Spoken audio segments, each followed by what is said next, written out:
ஆனா இது அன்னைக்கே தவிடுபடி ஆக்கியிருக்கும். ஏன் இவ்வளவு நாள் பொறுமையாச்சுன்னு சொன்னா நம்ம தமிழ்நாட்டில் உள்ள 2 பெரிய அரசியல்வாதிகள் தான் காரணம். அறிவிச்ச அன்னைக்கு வரவே இருக்கிறார் யாரு? நம்ம மூத்தவர் பெரியவர் இருக்காரு. எவ்வளவு பெரிய பாரதூரமான வேலையை செஞ்சிருக்கிறான். நம்ம இதை ஆதரிக்கலன்னு சொன்னா நம்மளே கருப்பணத்தை சேர்த்துறாங்க. அப்படி ஆகிட்டாங்க. அறிவிக்கலன்னு வைங்கள, ஆதரிக்கலன்னு வைங்கள, கருணாநிதியில கருப்பணம் இருக்குன்றாங்க. அதுக்கு பயந்துகிட்டு வரவேற்கிறேன், போராடணும்னு நாங்க ஜமாத்துல கூட பேசிட்டு இருக்கிறோம். இது விடக்கூடாதுன்னு சொல்லி இவன் அப்படி புசுக்கு வாங்கிட்டோம். ஆஹா வேற மாதிரி கொண்டு போறாங்க. போராடணும்னு செய்யற ஆட்கள்லாம் இப்படி பின்வாங்குறாங்க. ஒரு போய் வாய திறக்க மாட்டாங்க. காங்கிரஸ் அப்படித்தான். இந்த கெஜ்ரிவால் மம்தா அடிச்ச பிறகு தான் ஒருத்தனை பேசுறாங்களே தவிர எல்லாரும் கருப்பணம் வச்சுக்கிற காரணத்தினால எல்லாரும் தான் ஆதரிக்கிறோன்ட்டான். ஆதரிக்கிறோன்னு சொன்னதுனாலதான் அவங்க இருந்தது. இப்ப என்னது, மக்கள் கொந்தளிப்பு அதிகமானவன இப்பதான் சங்கிலி போராட்டம் அந்த போராட்டம் எல்லாம் பிரிஞ்சுறாங்க, அறிவிக்கிறாங்க. அன்னைக்கே அது அறிவித்து இருந்தால், பிஜேபி ஆளாத மாநிலத்துறை முதல்வர்கள் அறிவித்திருந்தால், இந்த அம்மாவை தான் என்ன தெரியல, அவர் இடத்துல உட்கார பன்னீரா அறிவிக்கணுமா இல்லையா? அட என்ன ஒரு மேட்ரு நடந்துகிட்டு இருக்கிறது. அப்ப நாட்டு மக்கள் எவ்வளவு கஷ்டப்பட்டு இருக்கிறாங்க. கருணாநிதி அறிவிக்கவில்லை, பன்னீர்செல்வமா அறிவிக்கணுமா இல்லையா? அவர் அறிவிக்கல, என்ன அறிவிக்கணும்? இதை நாங்கள் ஏற்க மாட்டோம், மக்கள் கஷ்டப்பட்டு சகித்துக் கொள்ள மாட்டோம், உடனே வாபஸ் அப்படி சொல்லி இருந்தால் மட்டமடன்னு கருத்து உருவாக்கம் ஏற்பட்டிருக்கும். இப்ப என்னாச்சு, இந்த 2 பேரும் சும்மா ஊமையா இருந்தவன கருணாநிதி வரவேற்ற உடனே வடக்கையெல்லாம் ஒரு பெரிய ஆளா பாக்குறாங்க. கலைஞர் பெரிய ஆள், மூத்த அரசியல்வாதி, பல வருடம் கொட்டப்பட்டவர், அவர் எல்லாம் கரெக்டா அலசிதான் சொல்லுவாருன்னு வாயத்துறக்க நினைச்சா நம்பிக்கிட்டாங்க. கருணாநிதி நம்ம இருந்துருவோம் அப்படின்னு எல்லா பேரும் வாய முன்னு இவர் தான் காரணமா போயிட்டார். இவர் மூத்த அரசியல்வாதி அன்னைக்கு வாயை திறந்திருந்தா 3வது நாள் புரட்சி வடிச்சிருக்கும். இவர் மௌனம் காத்ததுனால பன்னீர் இயக்குறவங்க இருக்காங்கல்ல அவங்களாச்சு. இது சாதாரண மேட்டர் இல்ல. சரி, தேர்தல் வருதுல, 3 தொகுதி தேர்தல் வருது இல்லைங்க, வந்து முடிஞ்சிருச்சு நேரத்தோட. பாண்டிச்சேரியில் சேர்த்து 4 வருதுல. இந்த 4 தேர்தலுக்காக அம்மா அறிக்கை ஒண்ணு வருது. இத்தனை வருஷம் அம்மா பேர்ல அறிக்கை வராம, இத்தனை மாசமா அறிக்கை வராம, கடவுள் புண்ணியத்தால் பிழைத்துக் கொண்டேன், அருளால் வந்து விட்டு தேர்தல் ஓட்டு போட வைக்கிறேன், நான் கரெக்டா தான் போடுங்கன்னு சொல்லுவதற்காக வேண்டி போட்டிய அதுல 2 வார்த்தை சேர்த்தியா? இந்த அறிக்கை விடும்போது கடவுள் புண்ணியத்தால் பிழைச்சேன்னு அறிக்கை விட தெரிஞ்சல ஜெயலலிதாவுக்கு. அந்த அறிக்கையிலேயாவது இன்னைக்கு மக்கள் படுற கஷ்டத்தை நான் கண்ணீர் வடிக்கிறேன், சும்மா எழுத வேண்டியான நீ வடிக்க மாட்டேன், வடிக்காவிட்டாலும் 2 வார்த்தை எழுதுனியா, அதுவே புரட்சி உண்டாக்கிருமாங்க. திமுக அமைக்கிட்டான், அதிமுக அமைக்கிட்டான், காங்கிரஸ் எல்லாமே விட்டாங்க. பேசுறவனை எல்லாம் பேச விடாம அமைக்கி விட்டு பிறகு அதனாலதான் அமைதியா இருக்கிற மாதிரி ஒரு தோற்றம் தெரிகிறது. ஒழுங்காக இவர்கள் அன்னைக்கு கண்டித்து இருப்பார்களே ஆனால் நாடு வேற மாதிரி ஆயிரும். இது சொன்னா அதுக்கு ஒரு பேர் வச்சிருக்காங்க, தேசபக்தி.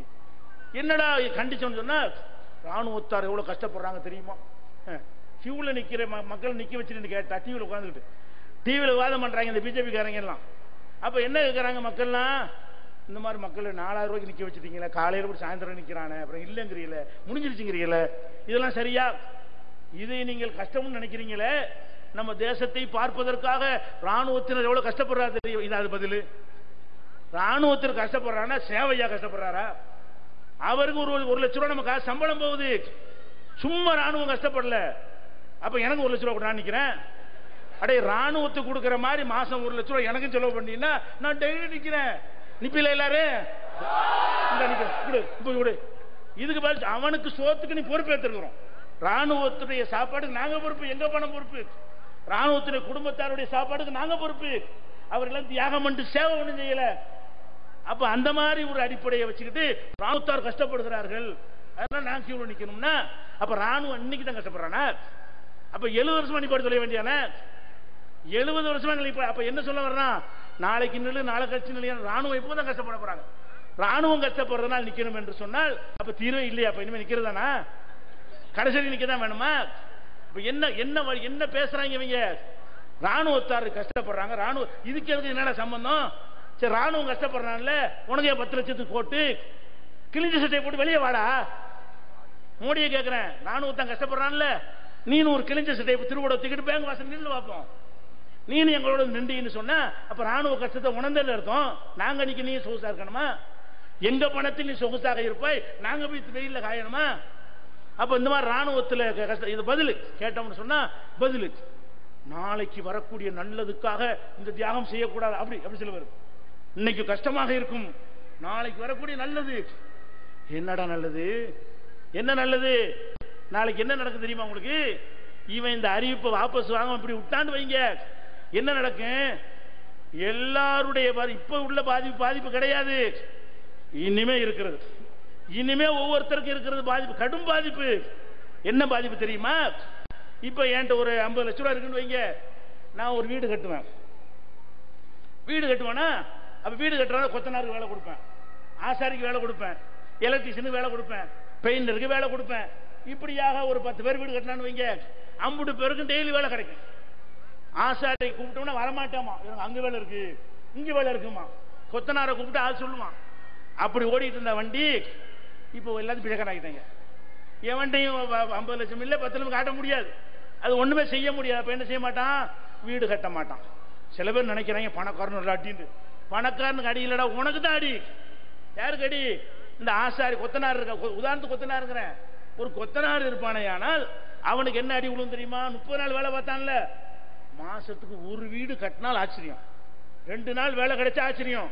30 நாள் சம்பளம் வாங்குறவனுக்கு 2 நாள் தான் காசு கிடைக்கும். 2 நாள் சம்பளத்தை வச்சு 30 நாள் வாழ்க்கை ஓட்ட முடியுமா உனக்கு? அது இனி வரும், இனிமே வரப்போகுது. நீங்க நினைக்கிறோம் நல்லதுக்காக சகித்து, எது நல்லது? அடே நல்லதா இருந்தால் சகித்துக் கொள்வதை நாங்களும் ஏற்றுக்கொள்வோம், அது நல்லதா இருக்கணும். இது நல்லதா? எல்லாருடைய பணத்தை, எங்க பணத்தை, மக்களுடைய பணத்தை புடிங்கிட்டு பணக்காரனை விட்டுவிட்டு எங்களுடைய பணத்தை நீ புடிங்கி கொண்டாய். ஆனால் இப்ப நாங்க கடை வச்சிருக்கிறோம், அப்ப பாதி வியாபாரம் குறைஞ்ச, மக்கள்கிட்ட காசு இல்லாட்டி வியாபாரம் இருக்காது. உங்கள்கிட்ட காசு இருந்தா எங்களுக்கு வியாபாரம் நடக்கும், காசு இல்லைன்னா பாதி வியாபாரம் குறைஞ்சு போயிடும். பாதி வியாபாரம் குறைஞ்சா பாதி பேர் வீட்டுக்கு அனுப்பிடுமா இல்லையா? ஒரு கடையில் சரவணா ஸ்டோர் 100 பேர் அனுப்பிட்டாங்க. சரவணா ஸ்டோர்ல அன்னைக்கு அனுப்பிட்டாங்க 100 பேரை. நாக்கடையில் என்ன பண்ணிட்டாங்க? அரை நேரம் லீவு விட்டாங்க, வியாபாரம் இல்லை, உட்காந்து மத்தியானத்துக்கு மேலே கடன்ட்டாங்க. அப்ப இப்படியே வேலையில் இருக்கிறவனெல்லாம் அனுப்பிடுவாங்க, வியாபாரங்கள் குறையும், பணப்புழக்கம் இருக்காது, எல்லாத்தையும் குறைஞ்சு போயிரு. பெட்டிக்கடைக்காரன் வியாபாரம் இருக்காது, மளிகை கடைக்காரன் வியாபாரம் இருக்காது, வேலைக்கு போறவனுக்கு வேலை இருக்காது. இப்ப எல்லா மக்களுடைய வருமானம் குறையும் பொழுது, யார்கிட்டையும் வாங்கும் திறன் இல்லாமல் போகும் பொழுது இருக்கிற ஆட்களை ஆள் குறைப்பு செய்வார்கள். உடல் உழைப்பு தொழிலாளிக்கு வேலை கிடைக்காது, குறைந்த நாட்கள் தான் கிடைக்கும். கடையில் பணியாற்றக்கூடிய மாச சம்பளக்காரனுக்கு வேலை கிடைக்காது, அப்ப பாதி பேர் போய் விடுவார்கள். அப்ப இவனெல்லாம் தெருவில் நின்றானே, ஆனால் அது எதிர்காலத்து நல்லதா? நீ சொல்லக்கூடிய நல்ல இந்த நல்லது நடக்குமே தவிர நாட்டுக்கு இப்படி நல்லது நடக்கும்? அவ்வளவு பேரையும் சந்தில இனி இப்போது நம்ம இருக்கிறதா செலவழிச்சுட்டு இருக்கிறோம். ஏதோ 100 200 வச்சிருப்போமா இல்லையா? இது அல்ல ஆபத்து. இந்த நிலை நீடிச்சா 2 மாசத்துக்கு பிறகு பாருங்க, அந்த ரஷ்யா மாதிரியான ஒரு புரட்சி, வடகொரியா மாதிரியான ஒரு கிளர்ச்சி, கானா நாட்டில் அதிபரே நாட்டை விட்டு வரட்டி விட்டாங்க. அந்த மாதிரியான ஒரு நிலைமையெல்லாம் நம்ம நாட்டிலும் வரும். இந்த நிலை நீடிக்குமையானது. அவ்வளவு பயங்கரமான கிறுக்குத்தனமான முட்டாள்தனமான நாட்டு மக்களை நாசமாக்கக்கூடிய ஒரு அறிவிப்பை மோடி செய்திருக்கிறார். அப்ப இது ஒரு விஷயத்தை பார்த்துக்கணும். அடுத்து என்னது? கோர்ட்ல கேஸ் போடுறாங்க, இந்த மாதிரி செல்லாது, அறிவிப்பு செல்லாது. உண்மையில செல்லாதுதான். ஏன்டா அறிவிக்கிறது ரிசர்வ் பேங்க் கவர்னர் தான் அறிவிக்கணும், பிரதமர் அறிவிக்க முடியாது. அறிவிச்சது செல்லாதுன்னு கேஸ் போட்டா அது விசாரிச்சு என்ன செய்யணும்? தீர்ப்பளிக்கணுமா இல்லையா? நீதிபதிங்க கோர்ட்ல உட்காந்துக்கிட்டு ஏன் சினிமாவுக்கு கியூவில் நிக்கலையா கேட்கறாங்க. கியூல மக்களாண்டு சாவுறார்கள் கேட்டா சினிமாவில் நிக்கவில்லையா, கிரிக்கெட்டுக்கு நிக்கவில்லையா, திருப்பூரிக்கு கேட்கல, நீதிபதி கேட்கலாம். ஒரு நாட்டின் சட்டம் படித்த நீதிபதி நாட்டு மக்களுடைய உணர்வுகளை அறிஞ்சிருக்க வேணாமா? அட சினிமாவில் நிக்கிறான், விரும்பி வேண்டி எவனுக்கு ஆசை இருக்கு அவன் நிக்கிறான். நாங்க விரும்பியா போய் நிக்கிறோம்? நீ போட்டு தள்ளி திணிச்சிருக்க எங்க மேல, நாங்க எல்லாரும் போய் நிக்கிறோம். எங்க பணத்தை வாங்குறதுக்கு நிக்கிறோம். சினிமாவில் உள்ள சினிமா ரசிகன் அதுல போய் நிற்பான், கிரிக்கெட் ரசிகன் அதுல போய் நிற்பான். அப்படி பேர் நிக்கிறோம். எவனுக்கு ஆசை இருக்கோ, எவனுக்கு சக்தி இருக்கோ, எவனுக்கு விருப்பம் இருக்குதோ, எவனுக்கு கிறுக்கு பிடிச்சிருக்குதோ அவன் போய் நிற்பான் சினிமாவில். இப்ப இந்த கிறுக்கு தான் நிக்கிறானா? இந்த பேங்க் வாசல் நிக்கிறானா கிறுக்கானா? பைத்தியக்காரனா? அடே கண்ணியமான மக்கள், அடுத்தவன் முன்னாடி பக்கத்தவன் இருக்காத மரியாதையை வாழ்ந்த மக்கள் நிப்பாட்டி வச்சுக்கிறா பாவி. எப்படி இப்படி கண்ணியமா வாழ்ந்த மக்கள்லாம் கொடையை பிடிச்சி நிக்கிறான். பார்த்தாலும் என்ன செய்யுது? ஒரு டிஸ்டன்ஸ் மெயின்டைன் பண்ணுவாங்க தனக்கு வேலைக்காரனுக்கு மத்தியில். அந்த மாதிரியான மக்களை எல்லாம் கொண்டு நிப்பாட்டி வைத்து விட்டு பல பேருக்கு அள்ளி அள்ளி கொடுத்த வள்ளல் மாதிரி வாழ்ந்திருப்பாங்க. அவர்கள் 4000 ரூபாய் காசு இல்ல, லட்சக்கணக்கில் தர்மம் கொடுத்தவன் அவன் போய் நிக்கிறான் 4000 காசுக்கு. அதை வாங்கி தான் சோறு திங்க முடியும். இந்த மாதிரியான ஒரு நிலையை ஆக்கிட்டு இதை சினிமாவுக்கு ஒப்புறான் ஒரு நீதிபதி. ஒரு நீதிபதி சினிமாவுக்கு நிக்கிறீங்களா, அது மாதிரி இதுலயும் நில்லு. அப்படின்னா நீதிபதி விருப்பம் என்ன? என்ன தீர்ப்பளிக்க போறீங்க? நீங்க மக்கள் நின்றா பரவாயில்ல, நாலு நல்லது நடக்கும் என்றால் சகிச்சுக்கணுமா? நல்லது நடக்காத பாவிகளா, உனக்கு சம்பளம் கிடைக்காதுன்னு பாத்துக்க. நீதிபதியா இருக்க நீ, இந்த போலீஸ் இருக்கிறாங்க, சம்பளம் எப்ப கிடைக்கும்? பணம் புழக்கந்து தான் கிடைக்கும். நான் ஒத்தனும் பேங்க்லையும் போடாம அவன் பாட்டுக்கு டாலர் நிறைய வாங்கி வச்சுக்கிட்டு அவன் சம்பாரிச்சு அவனோட வச்சுக்கிட்டு எதுக்கு போட்டு ரொம்ப சம்பாதிக்கணும் குறைச்சிக்கணும். நிறைய பேர் நம்ம பாட்டுக்கு 1 கோடியை சம்பாரிச்சு அவன்கிட்ட எழுத கொடுத்து அப்புறம் அந்த வரி இந்த வரி தண்ணி வரி நூல் வரி இலை வரின்னு சொல்லி நம்மளை நல்லது பிடிக்கிட்டு கடைசியில் 15 லட்ச ரூபா கிடைக்க போகுது. ஏன்டா போட்டு சாப்பாடு சம்பாதிச்சு போங்கடா, சாப்பிட்டோமா 4 நகை வாங்கினோமா ட்ரெஸ் வாங்கினோமா போடான்னு சொல்லி போயிட்டான்னு சொன்னா உற்பத்தி குறையுமா குறையாதா?